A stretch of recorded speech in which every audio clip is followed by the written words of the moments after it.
Welcome to Melbourne. Your Australian holiday starts here. Where better to begin than the capital of events down under? Melbourne is host to some of the biggest sporting events in the world: the Formula One Grand Prix, the Australian Open tennis tournament, Melbourne Cup horse racing carnival, and the Boxing Day cricket test. All incredible experiences to be part of. And if you're not into sport, try the Comedy Festival, the Melbourne Food and Wine Festival, and the hundreds of music and art events throughout the year. Melbourne's laneways are full of secrets just waiting to be uncovered. There's famed restaurants, hidden bars, pop-up galleries and designer boutiques. It also has an extraordinary music scene, a great culture of street art, and what I consider to be the world's best coffee. So don't be afraid to go down into some of these laneways, up strange staircases or open unmarked doors. That's where all the fun is to be had. The food and wine scene in Melbourne is a huge part of its appeal, be it at a 5-star restaurant on top of the city or in the suburbs where the food is authentic, cheap and incredibly tasty. We're lucky to have a massively multicultural population, so expect to see influences from Asia, the Middle East, Mexico and South America, and of course Europe. And don't forget to come here to my favourite precinct, Fitzroy. It's full of great restaurants, excellent little bars perfect for a sneaky afternoon cocktail, local designers and really quirky shops. You'll never want to leave. Of course, the best thing about Melbourne is how close it is to all of the brilliant natural experiences your clients come to Australia to experience. Come on a journey around this compact, diverse state and let us show you exactly what you can expect when you visit Victoria. Heading southwest out of Melbourne for just 1.5 hours, travel via Geelong to Torquay, the home of Rip Curl and Quicksilver, and the Rip Curl Pro at Bells Beach, held every Easter. Wind your way along the truly great Ocean Road, spiralling down from cliff tops to crashing waves in the space of just a few hundred metres. Keep an eye on the treetops. A huge population of koalas is resident along the Great Ocean Road. Or spend a little more time exploring the Cape Otway region on foot on the spectacular Great Ocean Walk. At 102 kilometres, it's one of the great walks of Australia.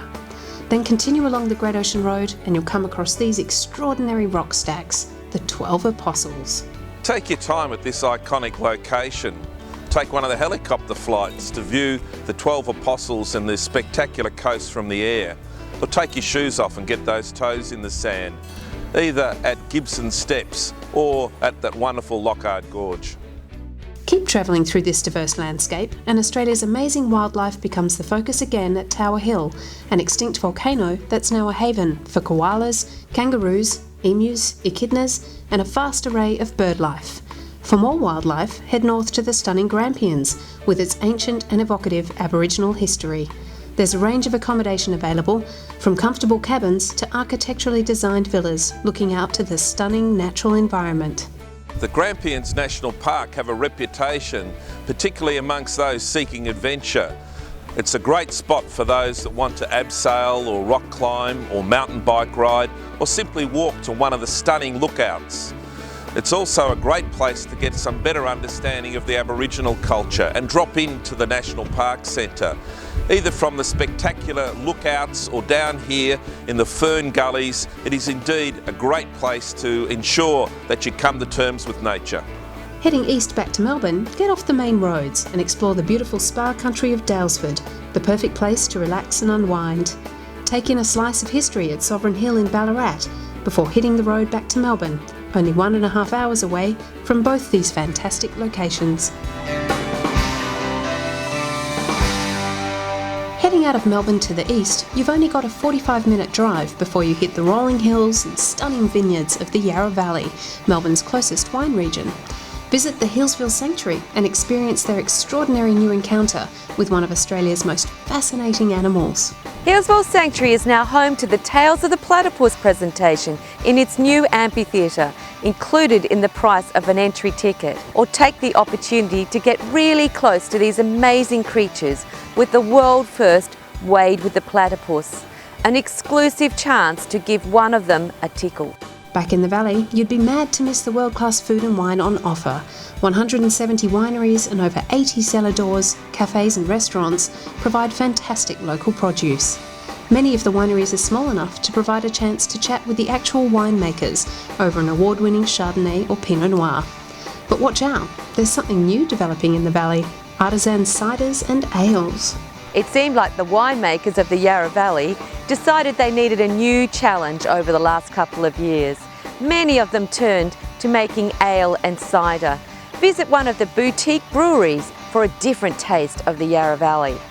There's so much to do, you'll want to stay overnight, perhaps in 5-star luxury at Chateau Yering or nestled into the bushland of the valley with your own mob of resident kangaroos at Yering Gorge Cottages. Start the next day with a hot air balloon flight, then depart south to the Mornington Peninsula or Phillip Island via the stunning Dandenong Ranges, just 20 minutes from the valley itself. Take a walk amongst the mountain ash in a series of beautiful national parks.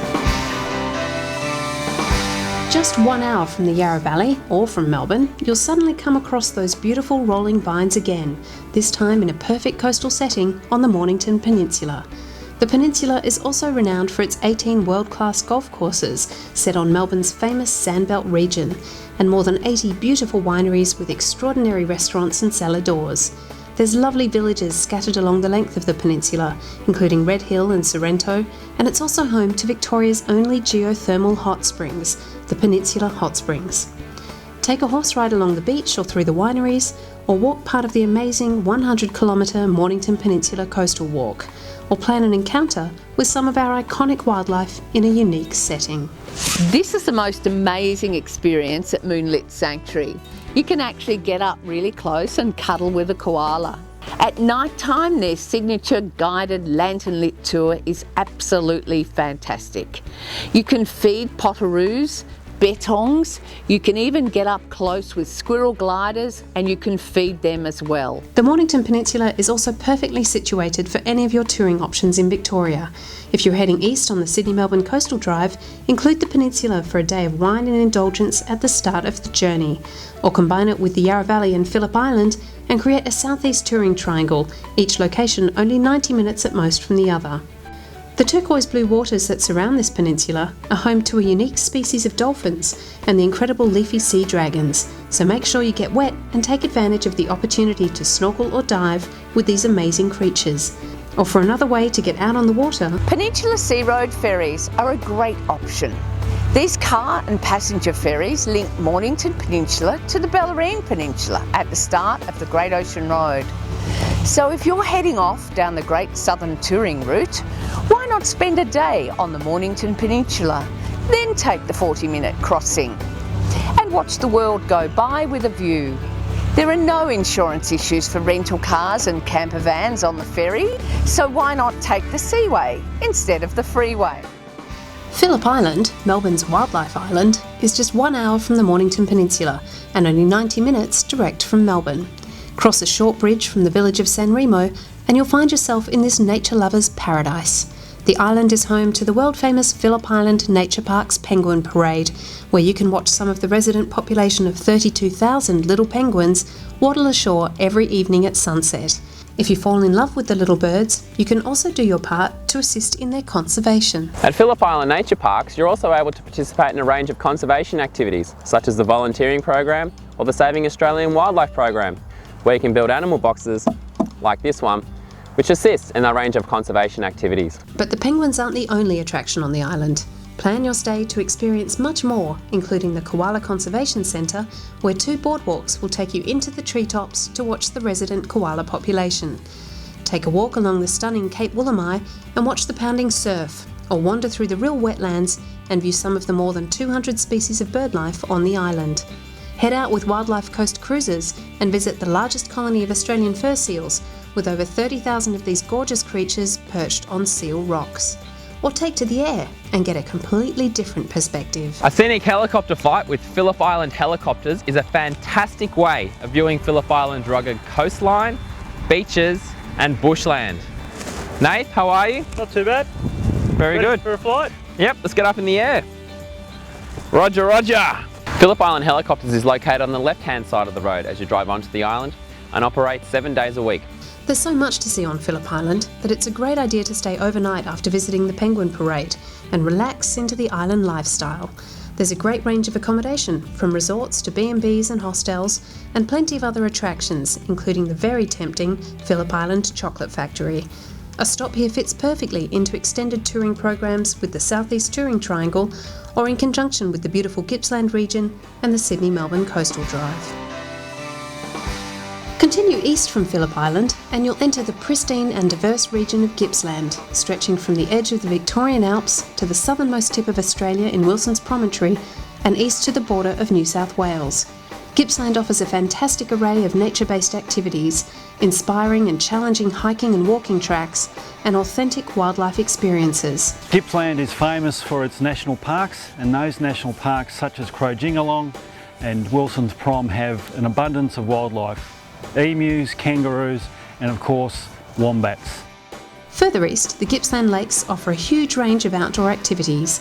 Go for a ride with Snowy River cycling or get out on the water. At over 400 square kilometres, this is Australia's largest inland lake system and offers your clients the chance to get out on a boat, spotting dolphins along the way, drop a fishing line off one of 40 jetties, or simply relax by the water and enjoy the lifestyle. Gippsland Lakes is famous for its marine life, including dolphins that swim in the freshwater lakes. There's also an array of water activities such as boating, fishing and surfing that you can do, all supported by great towns such as Meetung, Paynesville and Lakes Entrance that have incredible hospitality and great accommodation. 2, 3 and 4 day loop itineraries will take you to the highlights of this beautiful region and back to Melbourne with plenty to see along the way. If you're planning to embark upon the Sydney-Melbourne Coastal Drive, make sure you allow plenty of time to truly experience the delights of Gippsland. Australia has some great national parks, and one of the most stunning is Wilson's Promontory. It's a must-do if you're taking the coastal drive between Melbourne and Sydney. Not only is it the southernmost tip of mainland Australia, it's also full of Australian wildlife and bird life, and it has some fantastic walking tracks and trails with the most spectacular views. Head north from Prom Country and you'll come to the village of Walhalla, a former gold mining metropolis that now has a population of only 12 people. Continue east across Gippsland and you can hug the coastal wilderness all the way to the New South Wales border. Crowjingalong National Park offers some extraordinary wild adventures for the experienced hiker, and the small town of Malakuta, just before the border, has more relaxing and beautiful coastal experiences for you to enjoy. Make sure you stop at the historic town of Eden and follow the trail of the humpback and southern right whales as they glide up to warmer waters to breed. Plan to spend at least one night in Jervis Bay, giving you enough time to do a dolphin watch cruise. Perhaps it's time to camp. Paperbark Camp gives a whole new meaning to the term camping or glamping. These beautiful tents set in this natural, tranquil bushland environment is great for people from all over the world. The place is so popular, you'll never know who you bump into. Good morning! Good morning! Continuing north, explore the Illawarra Fly for a view of the coast from the treetops. Stop in at Kiama to view the famous blowhole and cruise along the Grand Pacific Drive with its stunning overwater road clinging to the coast's edge as you cruise towards Sydney. But don't stop there. Sydney-Melbourne Touring covers 2 major touring routes and loops back inland from Sydney to Melbourne. Continue south via Australia's capital city, Canberra, before heading along the mighty Murray River into amazing wetlands filled with birdlife, sensational golf courses, world-famous wine regions and gourmet heaven. The stories on this drive take in Australia's history, from the paddle steamers on the Murray through to the gold rush town of Bendigo, where you'll find yourself just 2 hours from Melbourne.